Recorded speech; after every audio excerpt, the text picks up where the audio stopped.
Good morning, everyone. This is Pastor Karen. It's April 2nd, 2020, and the sun is still shining. I think maybe, possibly, spring is here.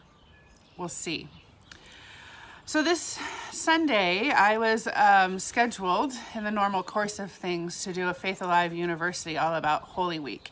And we had planned on doing Lent around the table at the same time, and really digging deep into what Holy Week is and for us at First Lutheran.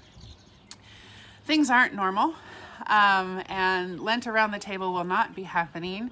And we've encouraged you to do a lot of fun things on Palm Sunday. So we are moving the Faith Alive University to my morning musings. So starting this morning and through Holy Week, I'll be talking a little bit about the things that we will be experiencing as we come up to them. Please know that tomorrow, on Friday, there will be an email sent out on different ways that you can help prepare yourselves in your home for Holy Week, for worship during Holy Week. And we will continue. We will have worship every evening, Monday through Friday at 6:30, and then Saturday at 5:30 throughout Holy Week. And then Sundays will continue to be at 10:30. So back in 2012, shortly after I started at First Lutheran Church, I went to a lecture down at our Chicago seminary, a lecture by then Professor Dr. Craig Satterley, now Bishop. And the lecture was titled Preaching in Holy Week. And I'd signed up for that long before I had accepted the call at first. So down to Chicago I went for this day-long lecture. And I thought it would be about how to preach on Thursday, Friday, and Easter, and maybe the Saturday Holy Vigil. But instead, what I encountered was this incredible vision of what each day of Holy Week between Palm Sunday and Easter Sunday could be. In fact, I think we were in hour 2 of the lecture, and I sent an email to Pastor Stanton and said, we need to do this.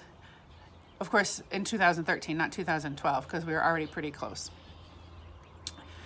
And so we began to do that. We began to worship every day during Holy Week.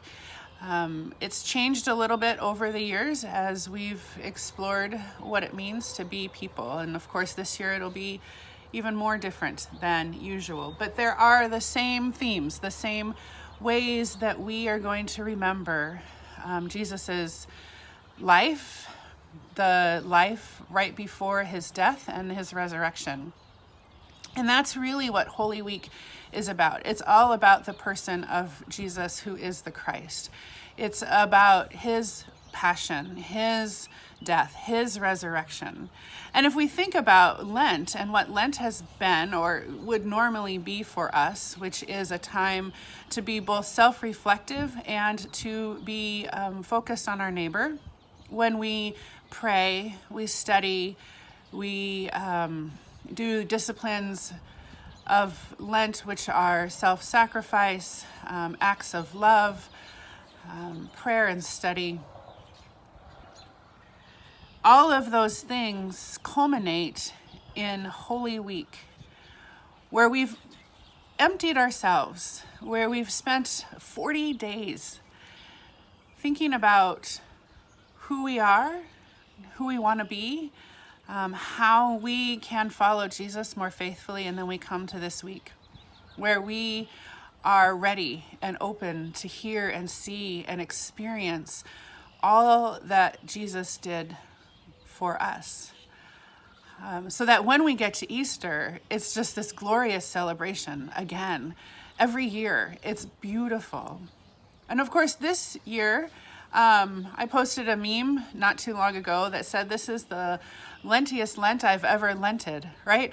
None of us imagined that we would be so sacrificial in our giving as we self-isolate, practice social distancing, stay at home, give up all of those things that we love and that we have come to enjoy and be a part of just our normal life, which I think is going to make our Holy Week that much richer. as we sit and listen and experience the stories of Jesus in his last week. And so I really encourage you to take this opportunity to be present during Holy Week, to worship with us, to have conversations with people about what this Lent has been like, especially these last few weeks, and what Easter can be for us this year.